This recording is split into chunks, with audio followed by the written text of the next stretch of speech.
Hello, everybody, and welcome to episode 5 of Team Venom's X-Men podcast. I'm Rory Bailey, joined by Callista Valentine and Connor, the favourite Franks. Yeah, I was waiting for that. I was waiting for the middle. It's in the contract. You have to I was literally just told you've got to say it, otherwise trouble. Yeah, I will leave. I'll storm out of this shit. I will leave like my name is Guy. Already, we've turned it from the X-Men podcast to the X-Men podcast, which is quite ironic because on the first one that you came in, which was the second episode, you legit said that you were going to go for the whole survival of the fittest, and we're 3 episodes later, and he's in gone. fairness, Callie did comment on that, saying that she'd be the survivor, the one who stays, and lo and behold, there you go. Bitches. Exactly. It looks like both me and Callie stuck to our word. Well, for today's episode, rather topically, because he's now our Magneto, we're going to be talking about favourite villains. Apart from, actually, no, that's too complimentary, isn't it? Yeah. He's Todd. Yeah. Worst villains. Yes. He's Todd. But before we get into things, it's the 30th of November. This will be airing on the 1st of December, so officially the holiday season when this starts airing. So I'm going to reveal some stuff that came to me in a package today from Connor as a little Christmassy treat, and I appreciate you. I appreciate you for it, sir. That's what I was trying to say. So firstly, we've got this wonderful Colossus statue, which is awesome, and it's part of the interlocking series of X-Men figures. It's on the original animated series. Yes, which makes it even better. It's all the 90s look, which is favourite era of X-Men. And you already know that Colossus is one of my all-time faves, so thank you very much. And the gift note, I'll bring it up. You can't really see it on there, but I'll read it out. It's a very festive note, and it says, a gift note from Connor. I remember closing my eyes and waiting for... You've just remembered what it is. I remember closing my eyes and waiting for Santa to come. Then there was the awkward silence as he got dressed and left. Merry Christmas, everybody. Oh, dear. And I paid $3.99 to write that.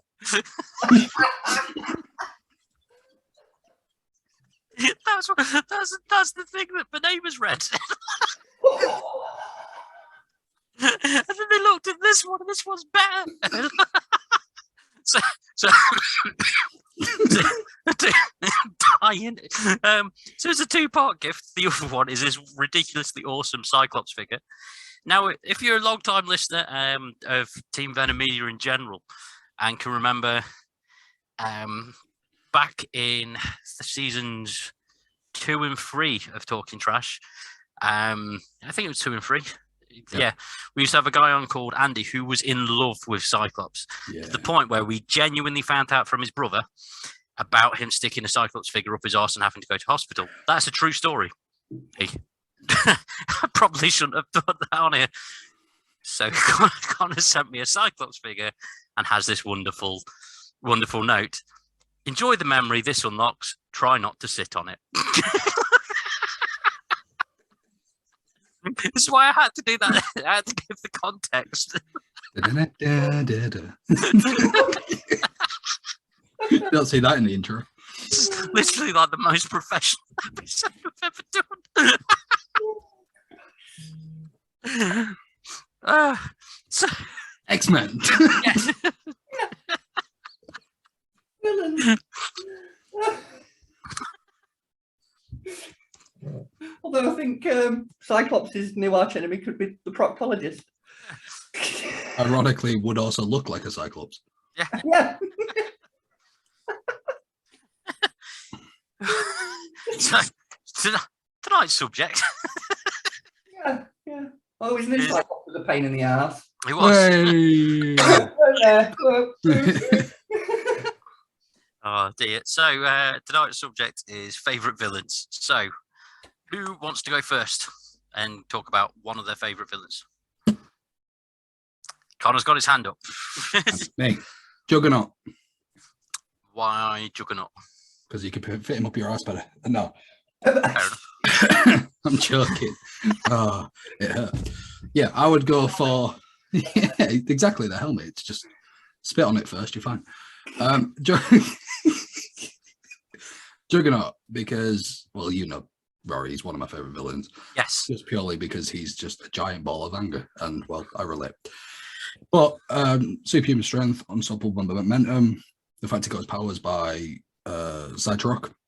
Yeah. Cyclops, however you want to say it. He's just a bad guy. He's been in it since, what, issue 12 in 65, 66? Something like that, yeah. He's one of the originals. And he comes in, wrecks the place. Oh, no, we can't beat him. Yeah, you do. Comes back 4 issues later. He's just one of those, but it's a personal favourite. Plus, I think the fact he later on, you know, well, not later on, it's quite early, I reckon, but the fact he's the stepbrother of Charles Xavier just gives more depth to why he always comes back, instead of just being one of the villains who appears because they don't like the X-Men or want to sit on Cyclops. Well, to be fair, I love the fact that you go with Juggernaut and reference his backstory and stuff, because as a little bit of a throwback, on our Christmas special last year, you opened up the package from me, which featured Uncanny X-Men Hope, which is where Juggernaut joins the team, but still hates them all. Yeah. Which is awesome. And they literally go more into that backstory on there and stuff. So, yeah, it's great. Yeah. So, just a little plug for a previous episode. I'll tell you which one it is. It was the Christmas special. It's still on Facebook. We did it exclusive for Facebook. The Facebook page. I remember that one. It was great. We had the Jingle Bell intro and everything, and then the quiz that Daddy just lost. Yeah. Can we do a quiz this year? Yes. Yeah. You up for that, Callista? I can certainly try. It's a festive quiz. It's a festive quiz. My X-Men knowledge is nowhere near as deep. Oh no, it'll only be a Christmas quiz. No, not on the X-Men podcast. We'll do it as a general. Venom's Christmas special. Yeah, of course, yeah. Why not? Yeah. Always have a bit fun. Every answer would be, who ruined Christmas? Guy. He took the presents and pissed off. Who won't be getting a Christmas #1? Guy. And George Michael. Well, he had last Christmas. Oh man. Maybe I'm one of the worst villains. Nah, you're only like this when I'm around. Yeah, that's true. I've watched the podcast where I'm not involved and you're like a normal person. Yeah, that's true. But to be fair, I used this analogy earlier because of, X-Men and stuff, which also ties into one of my favourite villains. And so I'd say that from Team Venom, on account of the fact that you've been around 2 years, and I've said multiple times that you, prior to doing the Power Ranger podcast and the X-Men one, that you're as much a part of this as myself, I'd say that we're like the Team Venom equivalent of Xavier and Magneto, when they're on pally terms, because they're best mates before all the negativity. Because you bring all these people in, and I just think about genocide. You turn them to the dark side. But you combine us, you get fucking Onslaught. Yes. Yeah. Shit just goes straight downhill. And as mentioned in the second episode, you were like, you were doing the whole apocalypse thing. And it's already begun. Hey, as to me. It's all right. It's branded. It's fine. Look at that. I'm rapping. I'm surprised. It's quite pleasant for someone to raise a glass on here that isn't a glass. Wine in it. Yeah. But watch for me. On the hard stuff. Oh yeah, I'm on the real hard. It's not diluted. This is how we know. Yeah. On that stuff, I don't need water in my dilute pot. Nah, fuck it. Well, so Connors was Juggernaut. Callie, what's one of your favourite villains? See, I always like a villain with a good kind of redemption arc. So I'd like to say that, especially coming from the animated series and the backstory that they went with the character, I'd have to say Archangel. Okay.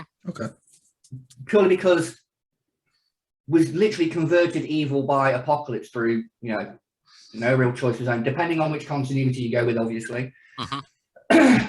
And to see the character kind of dealing with that and battling back and forth and coming into conflict with other characters because he's dealing with his own shit. And I just think that was a great character arc. And the fact that I think in the comic books he did kind of come full circle and eventually rejoin the X-Men at some point. Yeah. And then he only, this is like a fun coincidence, he only stopped being blue in that graphic novel that that I got for Connor last year. That's literally the book where he stops being blue. Chuck Austin's Uncanny X-Men Hope. So, one of my favorite graphic novels of all times, and I've mentioned it a bunch of times by default because it's been relevant in this episode. But they literally have a point where he's virtually dead, then Juggernaut pulls this thing out of him, and he stops being blue. Okay. As he like sort of heals himself, sort of thing. What did he pull out of him? A Cyclops figure? Yes. Just checking. That would make anybody feel blue. It's unless you did the opposite on this one. But no, it's a good one. Archangel is a good favorite villain. There's the I like how you mentioned the animated series and the difference in continuity, because animated series it was Warren Worthington looking to get rid of his wings and be human, and they had the scientist that just did the procedure for Apocalypse, and it was basically a con. Whereas in the comics, it was the other way around, where the Marauders had removed Angel's wings. So because he got no wings, he wanted him back, and the person that offered him back was Apocalypse. Yeah, that's what I mean. So it's like I remember that from the comics. Total opposite motivation in both, but worked so well in both of them. So yeah, I think I suppose though the cutting off of the wings would have been a bit too much for the kids' show. So yeah, it's understandable why they changed it. But as you just said, it works brilliantly for both continuities. Like it makes sense both ways. Plus, one of my favourite story arcs of the modern era, the whole run, was Uncanny X-Force by Rick Remender.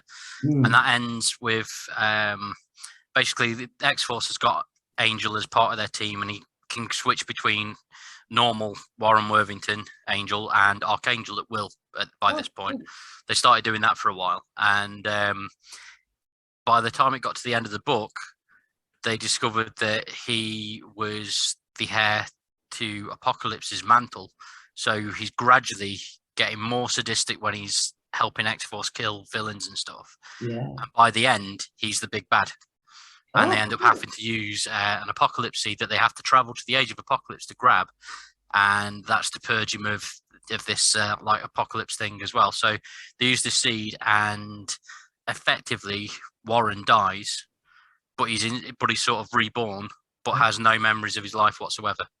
Okay. So then he's a bit strange, but it's not him. So you have like Jean Grey and stuff, and Emma Frost read his mind and go, yeah, that's not Warren anymore. What the hell's happened? And Logan's just like, I don't know. Because Bob. Yeah, you got 3 guesses, Bob.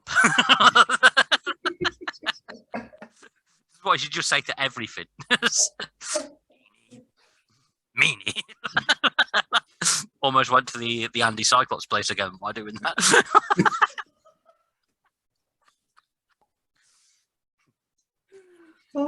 Rory, your favourite villain? Yeah. Yes. You know it's bad when I have to be the one to pull us back on course. One of my favourite villains is also one of my favourite heroes. Similar to how Callie said about Archangel, I'm going to go with one of my favourite villains being Cyclops. Yeah. You cop out. No, not the 90s Cyclops. They did this whole thing where he got taken over by the Phoenix Force, killed Xavier, beat the shit out of everybody, and then afterwards refused to admit that he was wrong or anything like that. Did this whole like stubborn thing, and I was like, yeah, this is pretty funny, because now he's essentially the villain of the story, but is still insistent that he's right and the greatest person that ever lived and stuff. And they did like this whole run where he's basically a complete dick to everybody, and it's just like, respect it. More nuanced than just say Sinister cloning him or something. Do you know what I mean? Yeah. So it was more enjoyable to see that run. And he was, so if you read the Uncanny X-Men stories around that period. It was done from his perspective and all of his stuff that he thought was justifiable. Brian Michael Bendis was the writer at the time. And if you read the Wolverine and the X-Men, or the all-new X-Men series, which were both done by Brian Bendis and Rick Remender between them, they were showing things from the other side of things going, yeah, Cyclops is a tool, to the point where the all-new X-Men was Beast used the time machine to bring the original versions of the X-Men to the present day from the 60s, pulled them forward because they just went, hopefully, if Scott sees his younger self and the rest of us and how great we were back then, he'll stop being a twat. That was Beast's whole motivation. He was wrong. Scott just doubled down on it. And then afterwards, they had this whole thing where he died, and when they brought him back, they sort of had him revert to how his personality was before Marvel fell out with Fox and decided to do all these character assassinations, because that's essentially what it all came down to. Yeah. So it was still actually a really fun run, so I quite enjoyed it.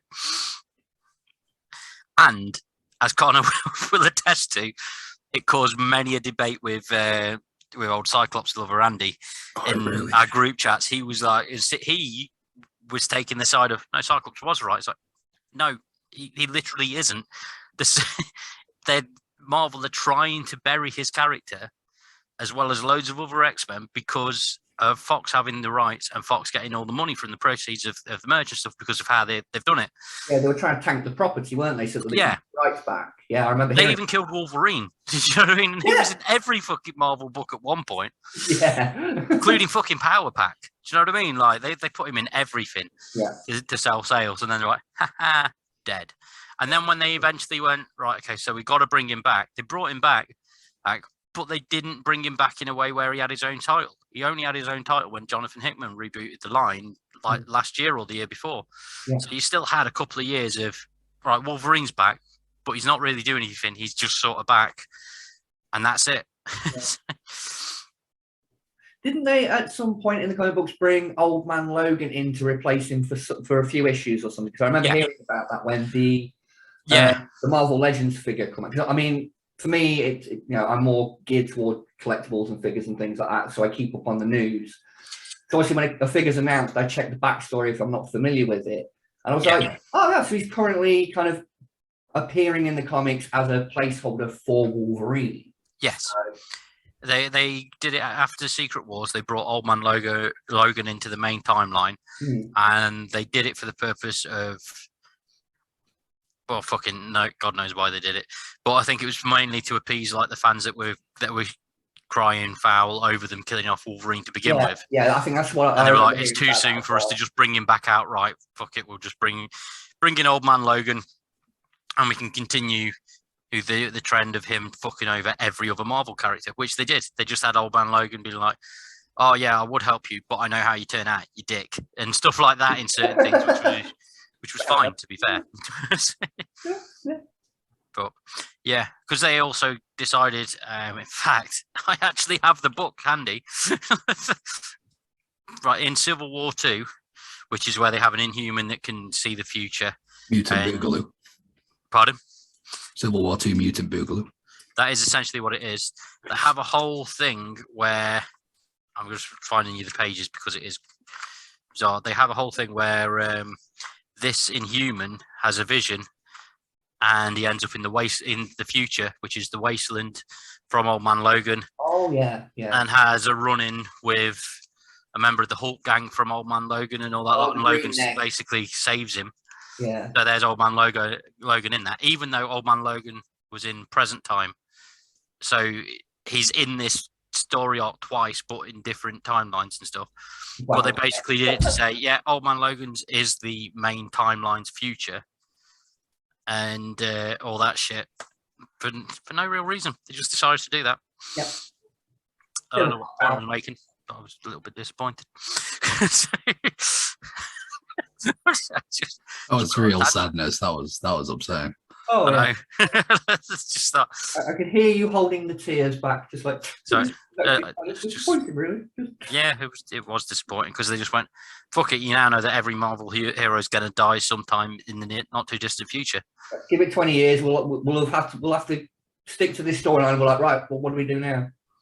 We'll do it, and then we'll just undo it straight away. Yeah, the old switcheroo. Yeah. We'll do a time. He'll still find Doctor Doom's time machine and go back to his younger self again. Yeah. And he'll just put that. He'll just basically enhance Wolverine's smell so that he can tell when Mysterio's around, and then none of it has to happen. That's exactly what they'll do. Yeah. You know, that whole concept is what will forever worry me about Doctor Strange being in the MCU. What's that?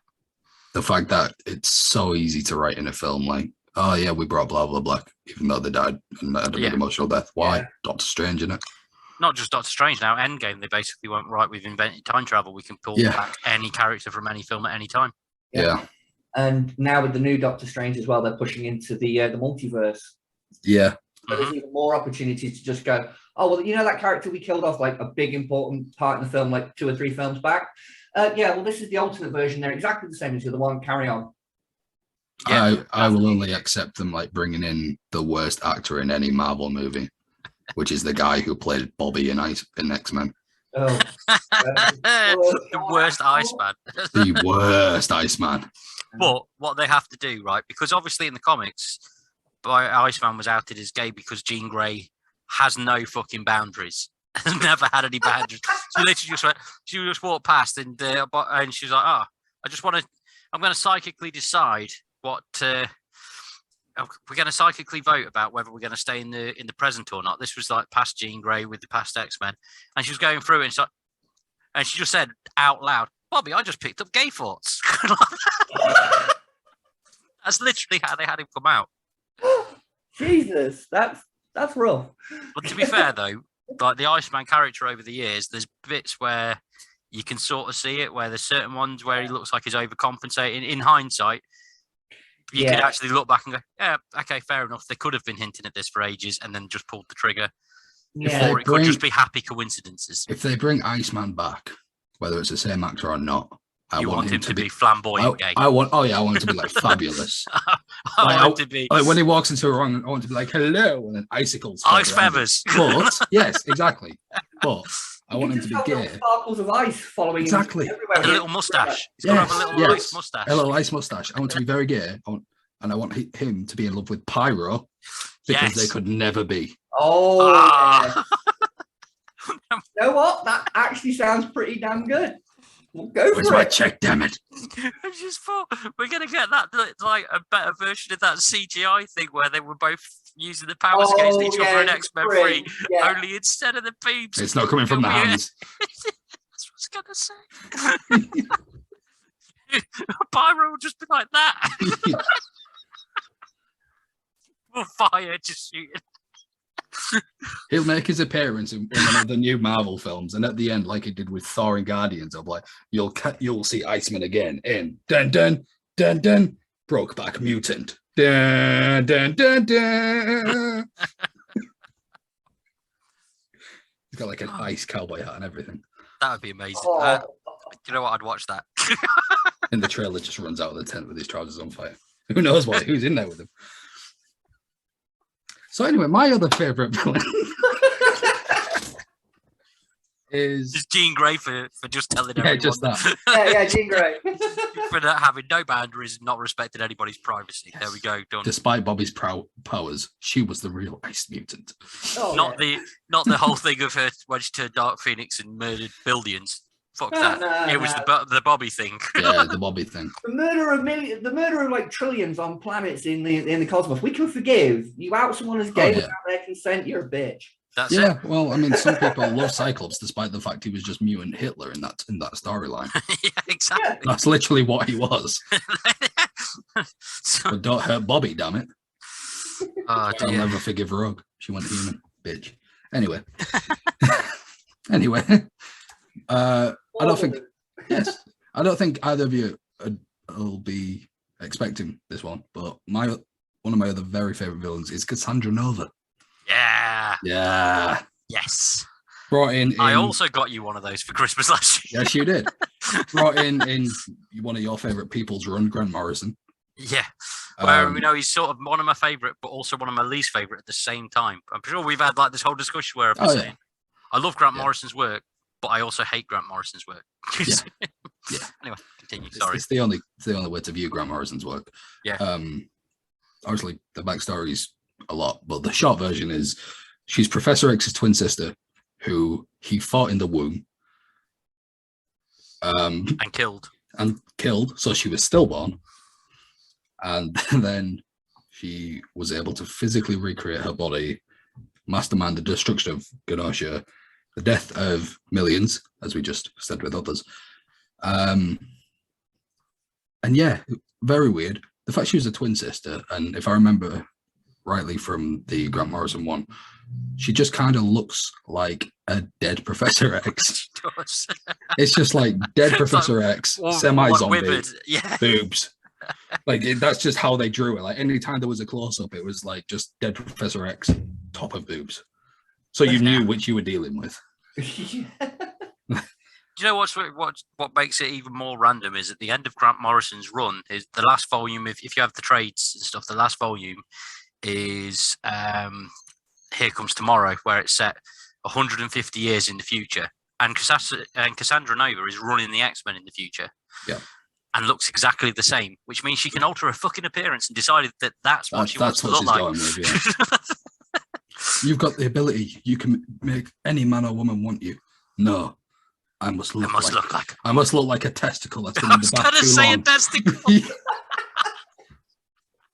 Professor Xavier's scrotum. Yes, I must look like my brother's sack. With lipstick on it. It's just like a different version of like a mirror flip. Instead of going like, instead of side by side, they went tops and tails. Yeah, it's literally she looks like Professor X doing a handstand. Explains the size of her nose. No, then she also appeared in Astonishing X-Men. But yes, because of that wasn't actually her, was it? It wasn't her, but it was still enough to be in there. But we don't really talk about that because there's a whole Josh Whedon connection. Well, to be fair, how they did it in that was pretty cool because it was Emma Frost had sort of manifested like it somehow because of a psychic sublimation that Cassandra had done to her. Yeah, Cassandra was still that big glob in the cage, and then they manipulated Kitty Pryde into taking it out. And then they never paid off because they did the whole. She was just wreaking. She was wreaking havoc with Emma Frost as part of that post-hypnotic, like suggestion, mind boggle thing. Yeah. Well, it was cool to have that. Like, I know it's because she wasn't technically in it because it wasn't her, but blah blah blah. But like, it's like the comic equivalent of a cameo, isn't it? Yeah, yeah. And then they did that thing though, didn't they? Where once it had been pulled out of the cage, you had all the visuals of it trying to get into Kitty Pryde's mind. And then it decided it was going to try and get into Armor's mind very briefly for a couple of panels. And then they forgot to pay it off. Yeah. That was it. It was just forgotten about. They teased that Cassandra Nova had been ported into somebody else and then just said, don't worry about it. Josh is gone. Bye. And he never wrote for Marvel again. I know, it's almost like there was some sort of allegations or something. I mean... This was before then. This was like okay. 16, 17 years ago. Oh, fuck, okay. So. I didn't read that run, so... Yeah. But they probably... They probably... there was strict instructions at the Marvel office not to leave him in a room with Gwen Stacy. Yeah. I mean, his last run with all of this coincided not that far after he finished with Buffy and Firefly and everything. To be fair, they all sort of got canned around the same time. Yeah. So it kind of feels like one of those conspiracy things because the only thing he ever really did drastically was Avengers. Yeah. Yeah. And then quit after Avengers 2. Yeah. Yeah. Superhero Boogaloo. Introduction of mutants that aren't mutants, but they are mutants, but they're not. But now, according to WandaVision, they might be. Exactly. That's literally what their thing is on WandaVision. They could be. Oh, for fuck's sake. Have you both seen WandaVision? Stick to an idea. WandaVision fucking sucked. Yeah, but have you seen it? Yes. That's how I know it fucking sucked. Yeah, you know when they do the flashback and where she's getting her powers and like, oh yeah, the Mind Stone just fucked up everyone that came through. But Wanda and Pietro were special. first they just tried to say, oh yeah, it's because she was the Scarlet Witch of like some legend or some bollocks. Yeah, You're like, yeah. but Pietro wasn't. No. So I feel like thinking it's not. repressed mutant gene.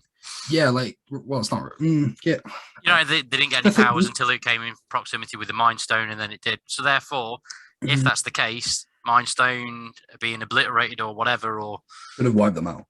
should either wipe them out or spawn Someone. shitloads of mutants. Unless, because of the whole rumor of them bringing the X-Men in, we're going to get the Magneto tie-in. Yeah. That would be cool if they just reveal. Because to be fair, it wasn't like he raised them or anything, so they could still do that. Because the whole thing in the comics was that he just found out that they were his kids. Yeah. Same as Polaris. Polaris found out by doing a DNA test herself. She was, Jerry, her powers are too similar to his. Therefore, he must have banged my mum. I was going to say, didn't they cover actually in the animated series the whole Magneto not knowing that Scarlet Witch was still? Yeah, I was going to say, because I remember watching episodes about that. That was where I first saw that storyline emerge. Yeah. Yeah, and they covered that well, to be fair. And when it was announced that they were going to be in the second Avengers, I was like, so where's Magneto then? That's their dad. Mm. How are they working this one out? And then I Some watched of us don't have dads, Kelly. Yeah, I know. I'm one of them. So, carry on. Magneto should know what that's like. He grew up in the concentration camps. Yeah, that's why he just focuses You on think the he'd have a past. lot more patience? Oh, well, yeah. We made the exact same joke with different words. Well, you know what they say, ashes to ashes. Where did we go with that? X-Men, villains, right. It's your turn. Well, after that last comment, I'd like to nominate myself. Oh, shit. I'm going to go with... Cyclops. No, I'm going to go with Sabretooth because I'm a big fan of Wolverine anyway, and any good Wolverine story has Sabretooth in there somewhere. Yeah. So, and just the portrayal of the character in the cartoon, I think, really did push the boundaries of how evil you could show a character to be on a kid's show and get away with it. Like some of the things he would say, and as you commented on one of the previous episodes, like they literally show straight up, like, yeah, he killed Wolverine's girlfriend. Like they straight up just say it, and it's like, wow. So, and plus the lineage he's got with like Mystique and the guy that runs Friends. Raiden Creed. Raiden Creed. Yes, exactly. All that kind of stuff. It makes the villain a lot more. It makes him more compelling as a villain because there's so many different sides to not explain why he's such a cunt, but just the fact that he is. Just to be clear, we're talking about the comic books. An animated Sabretooth, not Liev Schreiber's Sabretooth from X-Men Origins. No. Which, surprisingly, was Guy's #1 movie. Yeah, why? I don't want to take shots, but I sort of feel like we need to. The wine was making that decision. the wine. Origins, no. It's like there's like awkward silence after that, and we're both like, yeah, we could see that.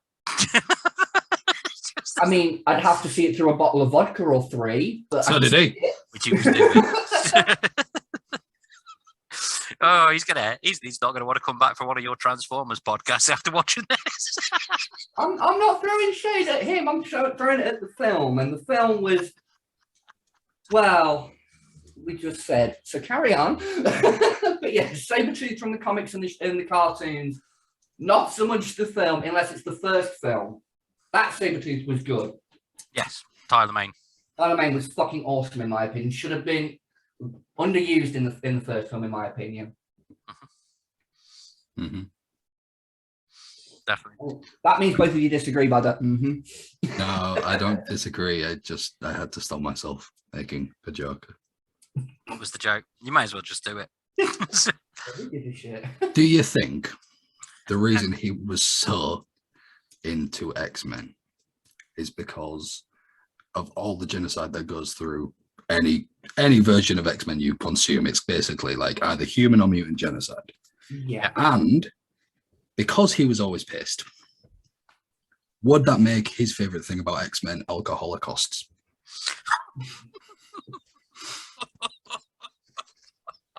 You asked. You told me to say it. I stopped myself. You told me to say it. This is on you, not me. No comment. Hey, if he did that, he'd still be here. Anyway, whose turn is it next? What, to go to hell? I think it's all of us. I'll go next. You Oh, say it is my mine. turn. So It is yeah, your turn. If you say my last one, I'm gonna be livid. Man, that's put like some unknown pressure on because we're normally quite like in line with this sort of stuff. Just say it, and then I can just put my point towards yours if it's the same. I mean, there's a few that I like anyway, so it's. I'm just trying to think of who we haven't really spoke of much. Fuck. It's great content. It really is great content.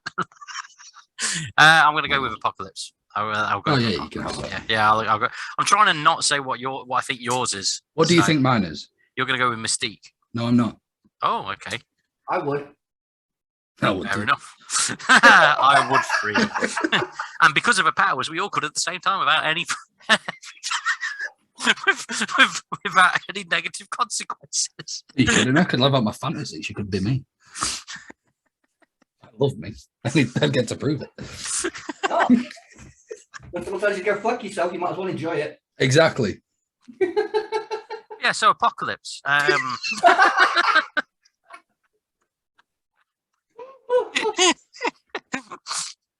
Thing is, it's like as we covered in previous episodes, I'm a big fan of the 90s series of X-Men, and they went all out with Apocalypse. They introduced him in the background, and they had him they had like a slow burn, and then when they went, you know what, he's now just making his fucking play for it. You had something like an entire season of him just mullering everybody. Like they did that whole Beyond Good and Evil story arc and that. So the animated version of Apocalypse was great. Yeah. And then the comics and stuff, they were very hit and miss when it comes to him. Some of the storylines are terrible. Some of them are all right. Coolest thing about him, though, is always who he's going to infect and turn into a new horseman, because some of the designs have been great. Some have been terrible. But we had a point where the Hulk was a horseman of the apocalypse. Yeah. We had a point where Wolverine was, which was awesome, and revealed that a Skrull had decided that he was going to take over Wolverine's position in the X-Men for a while, because fuck it, why not? And this was prior to Secret Invasion. They had no payoff to that either. Yeah. It was just, Skrull took over Wolverine. Why? So that Wolverine could be this mask guy for Apocalypse. Oh, why? Cause. Don't know. that was how the storyline played out. True to my words. At that point, they could have had Deadpool do a walk in and just go, because the writer said so. Yeah, pretty much, to be fair. But like, some of the storylines have been great with him. The blood of Apocalypse that they did was awesome. Age of Apocalypse itself was great. Shout out to his fashion in Age of Apocalypse, where he decided he was going to walk around in a thong for the entirety of the run. Why not? If you got it, flaunt it. He got like a suit and then a random red thong over the top of his suit. Because why not? If Superman can do it in his tighty reddies. Well, Apocalypse went next level. Apocalypse can mankini it up if he so fucking wishes. I mean, who's going to tell him not to? I mean, no one. That's why it was the Age of Apocalypse. Yeah, exactly. But yeah, no, I'll put Apocalypse in one of my top villain spots. So Connor, your next one. My next one is a cop-out. Because it's more than one person. Fuck you. My third one is the Hellfire Club. Okay, fair play. I feel like you can't not mention the club, or what was it, corporation they changed their name to? Hellfire Corporation, whatever you want to refer them to them as. They helped and basically were responsible for turning Jean Grey into Dark Phoenix and causing one of the best storylines in X-Men. Yeah, that's true. Agreed. That alone is enough to win my argument. But the fact that they've had the mainstays like King Sebastian Shaw, who has headed it for ages. Emma Frost joined it. Kitty Pryde. Yeah. Kate Pryde. Don't call her Kitty when she's bad. Yeah. That sounded oddly sexual. I'm going to move past that one. Yeah. Yeah. But again, Grant Morrison, part of that as well. Yep. Plus, the Grant Morrison thing with Hellfire Club was great. He just basically went strip club. There's a whole scene in the Assault on Rock Weapon Plus where you've got Wolverine going to the toilets in there, and he's there, stood there, and Sabretooth comes up to him and just goes, Tell me, Rump, what is it that everyone finds so great about you that they don't about me? And Wolverine, cock in hand, literally looks at it, then looks at Sabretooth and goes, You tell me, bub. Like that. In the Hellfire Club. Nice. Grant Morrison, everybody. Grant Morrison. But yeah, I just think with everything they've been a part of, and obviously I know they've as organizations go, they're under the Brotherhood. Like, I think it'd go the Brotherhood than them in terms of butting heads with the X-Men. Definitely. Excuse me. But the fact they've, they even spent years as Cyclops' with Thingy being Cyclops' paramour. And then you've had been the team's de facto leaders and things like that, and going back and forth.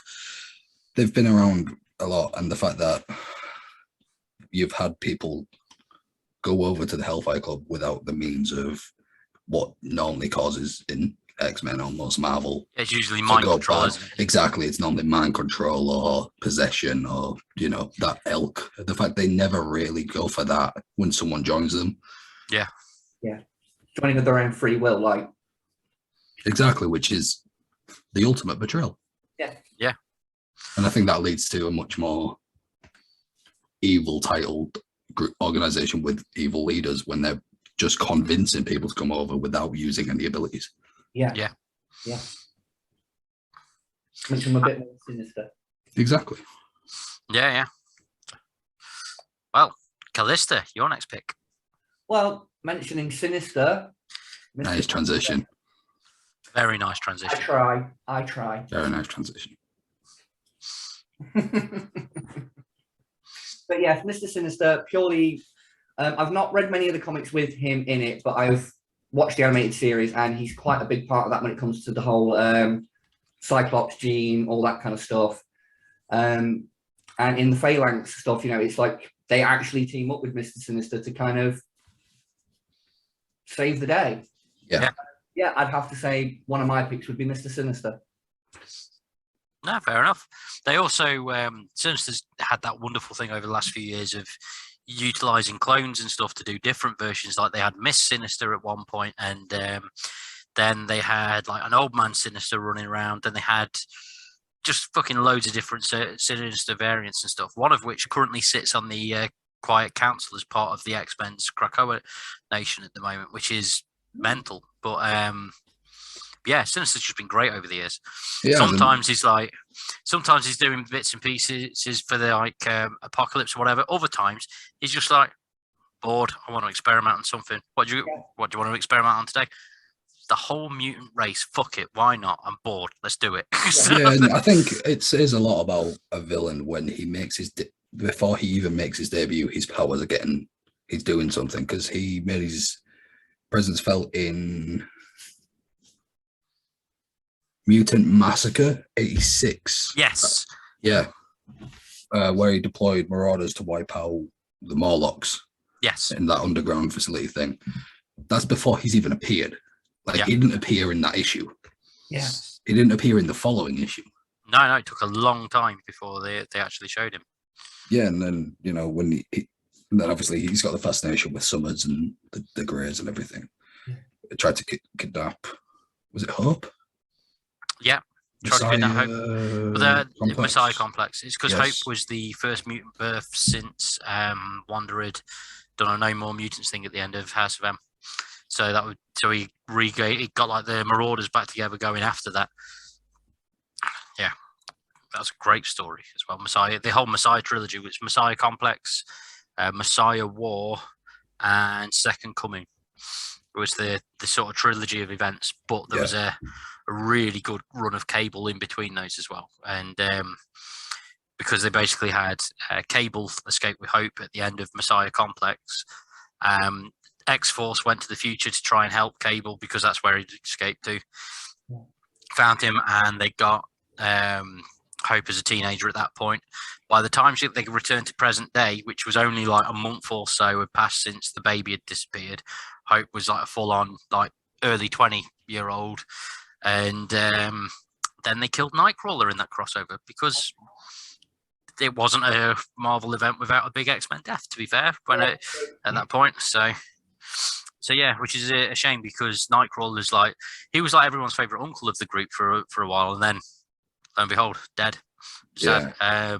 And how they did him was dirty. He literally teleported with a Nimrod, just worked out where he was going to teleport and just went boom, arm straight there. So he teleported with an arm coming out of his chest.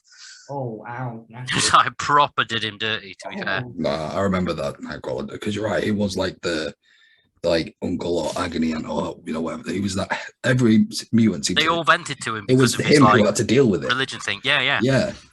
They even did that in the animated series with his whole Logan. Try looking with different eyes.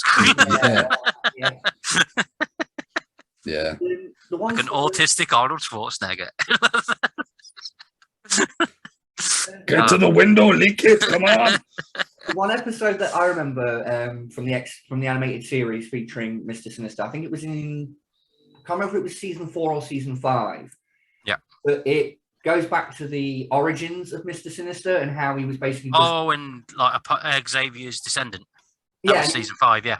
Yeah, he was basically like a scientist who was trying to understand mutant powers and started experimenting on himself. And then it literally ends with him kind of leaning forward in a carriage with the pale face and the little crystal on his forehead, and he's just like, call me Sinister. And then it ends, and it's like, well, we know what happens after that because we've seen it in previous seasons. So I think that was a good way to kind of explain where this guy came from, and it explains his motives a hell of a lot more. So that was a personal favourite for me growing up watching that episode. Yeah. And I mean, there's lots, like Connor was saying about the distance between him actually debuting following Mutant Massacre. They did a really good job of that. And it was one of those things where at the time Marvel didn't really like to drag anything out. So it was pretty damn cool to see that they actually did that. So I really appreciated that. And again, like you say, in the animated series, his origin wasn't explored till the 5th season. Yeah, and he appeared season 2, early season 2, his first appearance, didn't he? So you had nearly 3 seasons of like not knowing anything about this guy other than what the hell he's doing. Yeah. Right. On to you then, Connor. Well, when it came to Sinister, what I also like is when he's pretending to be good, like when he's on the Krakoa's Quiet Council. Yeah. And he's pretending to, we're helping bring these mutants back and everything like that, but he's still doing his experiments. Wolf in sheep's clothing idea. Yeah. Exactly, yeah. It's grand. Plus, he's always been a little campy, and I find that quite interesting in a villain. Yeah. It's never addressed like Bobby, he's not coming out saying he's going to destroy the X-Men acting like Big Gay Al, but he's just, he's not just coming out going, I'm super, and then just murdering people. Here's one thing that I used to discuss with my friends back in high school, because there was rumors back in the mid 90s that an X-Men film was going to get made, and of course you do that thing who would you cast as which part? And I always said I thought David Bowie would make a fucking amazing Mr. Sinister. To be fair, David Bowie would have been. That would be perfect, like I said, with just the campness around him, but how Bowie could he had the campness aura, but then was also like a sex magnet for women. It's that would be the perfect for Mr. Sinister. Exactly. The thing that swayed it for me was, as we were talking about this kind of thing, I happened to watch Labyrinth because it was on TV. Oh, yeah. Oh, what a film. And I watched Labyrinth and I went, do you know what? It's almost there for the look, to be fair. I was like, you know what? He could be a good Mr. Sinister. You just slick the hair back and paint him white. You got it. You never thought we'd be talking about whiteface on here. No, but there we go. Oh dear. But, my turn for a villain, isn't it? So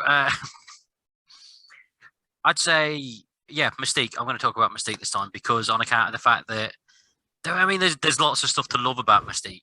Mom. But yeah, Like but also certain runs and stuff. The character itself is like gender fluid, yeah. which is amazing. So there's like, and the amount of things that they can do with the shape-shifting things. There's a run of Exiles where Mystique's just full on a man for the whole run. Yeah. Because that's what she's decided she wants to be, and everything, which is awesome. And then they have the thing where, like in the main thing, she's married to Destiny, which is currently set off the whole Inferno event that they're doing at the moment because Destiny died many years ago in the comics, and as part of this whole Krakoa thing that they're doing, the X-Men have a way of reviving people. Yeah. And they wouldn't revive her because the rule was no precogs. That was what they were doing. No precogs to be revived because we don't want to know what happens next. And there's a whole flashback in the very first thing. This is some great long-term story planning. The very first thing of House of X, the very first like 5 or 6 issue run or whatever it was, they have a bit where it shows Destiny talking to Mystique, and she says, "Look, in the future, there's going to be an island. You do whatever you can to play ball, do what they say, and if the opportunity comes, bring me back. And if they won't bring me back, burn the place to the ground." And that's currently what Inferno is. It's awesome. And but the thing is, this has been like a 3-year slow burn, so they've properly and it hasn't felt like they've dragged it or anything like that out. It's been really great. And Mystique's obviously just a great character for various reasons, but the fact that she could be a guy, she could be black, she could be white, she could be whatever. You know what I mean? She could literally transform into whatever she wants, and no one knows what. And because of how she's normally blue, as well, she doesn't have to be blue. No. Dabba die. Exactly. Yeah. So she could be anything at all, and decides, you know what, I'm going to be this fucking smoking hot blue bitch that's in her 80s or whatever. Because of her power, she's really old, which is bizarre. It's a little bit, isn't it? Like her and Wolverine used to date in the 20s. Yeah. Which is weird. I've seen a couple of issues where they mentioned that. That was the Get Mystique thing. They were in the flashback. Before we delve further, just in case anyone from Marvel listens to this, please make a comic set in the 20s where it's Logan and Mystique as a couple, making noir themed, where they have to try and get out of New York because they've been found out as being mutants. Oh, that would be epic. You know what? Really the thing is, in the flashback, it's almost there.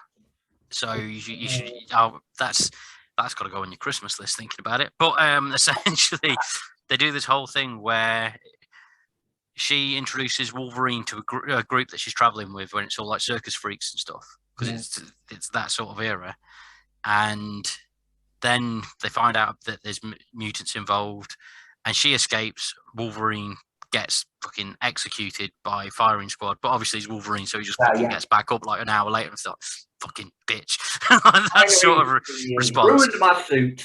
Yeah. But like they do have the whole thing of them being pursued by the town and everything because of them being found out of being mutants and stuff, and it is awesome. I think if Marvel are going to do like an animated special, that should be it. Because as we talked about before, Rory, the noir version of Logan, hands down, beats the original colorized version, in my opinion. So, but sorry to interject there. Carry on. That's okay. So yeah, Connor, your turn. Oh, we're still going. Okay. We'll just go as long as we can. We've done. Okay, hey, we've done like 9 villains, so at this point we're just naming them all of them. All right, I'm gonna go for another one that I'm pulling out of my ass that I'm assuming isn't expected. Shadow King. Yeah. Oh, nice. Yes, I was thinking of that one earlier, but I was like, I don't know too much about the character. I just know what I've seen in the cartoon. And yeah, well, he's been around since mid to early 80s, I believe. Definitely the 80s. The fact that his entire existence is just on the psychic plane, and yet he still manages to, periodically like torment X-Men, mostly Storm and Psylocke. We've all got our favorites, the ability to control unwilling bodies and possess so many X-Men. Excuse me. Plus, how Mir Island was put into like his storyline, and the fact that someone on the psychic plane had this location that just you go there, you fucked level. I think it's underrated. You don't really see much of him anymore. The last thing they did was just before the Jonathan Hickman run of Powers of X, where they did.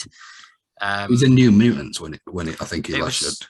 No, it was Astonishing X-Men, but it was a recent one, and it's sort of an overlooked run because it's when they had Old Man Logan on the team and stuff, and they used it as a way of bringing back Xavier, and they basically decided that Shadow King had got Xavier's psyche with him, and then Xavier took over one of Phantom X's bodies, and Phantom X became Xavier from that point on.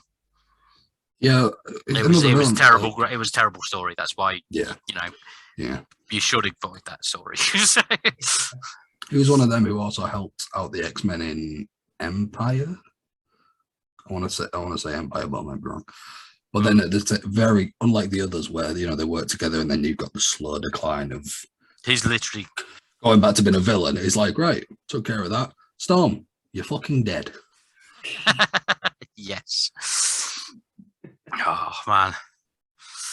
So yeah, Shadow King.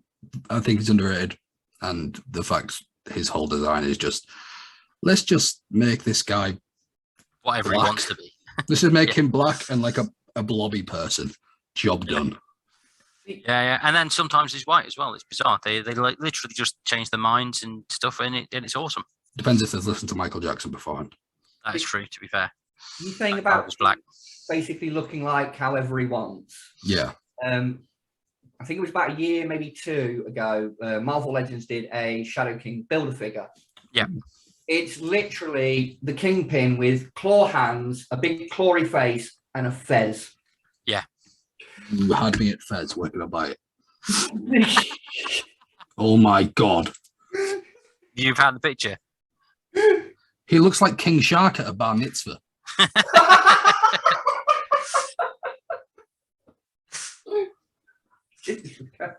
Just Googling it. Yeah, yeah.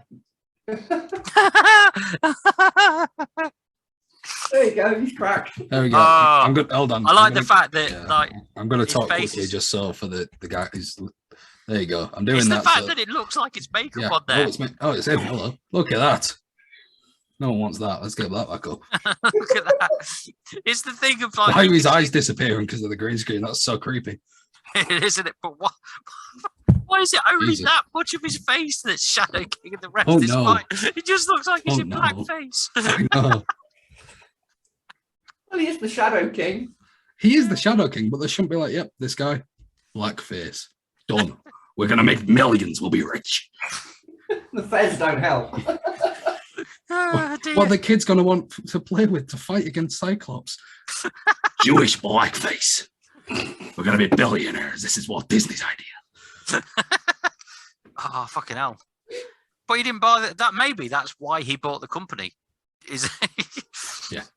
I don't know, because they had his head frozen for so long, like an X-Men villain. They probably is probably there as like Mickey Mouse's master mold. While Disney's head's there just churning out anti-Semitic facts. But this idea that like now Walt Disney's like walking around Disney HQ as like this animatronic. He's the Shadow King. No, it's like animatronic Mickey Mouse who just walks really robotic and like the face is nothing. But because it was just his head that they like managed to save, it's all wired up, and his head is just one of Mickey's ears. To make him feel better about it, they just stuck a mannequin on the other side. Yeah. In my head, when you were mentioning that, I was just like, it sounds like a cross between Mickey Mouse and Krang from Turtles. Yeah. With his head in the stomach, Mickey walking along like. Oh. I'm coughing so much. Oh. Well, we've done 10. We should probably wrap that up. This has been fun. There we go. Obviously, thank you everyone for watching this. Thank you for joining us. You can see more stuff on the Team Venom Media channel from me. See more stuff from Connor on his. Sorry, what's your new channel called? Because I know it's behind you, but I can't actually see it at the moment. I renamed it. I don't know. Oh, okay, fair enough. Well, you'll be able to see where it is once we remember. Connor's Gaming Geekery. There you go. There we go. And you can see more of Callista on Calico Productions, a Transformers podcast. Sorry. Me. And yeah, to be fair, that's all the places you can see us. And that's about it. So thank you very much for watching, everybody. Peace out. Have a great evening, morning, or good afternoon. See you next time. Bye.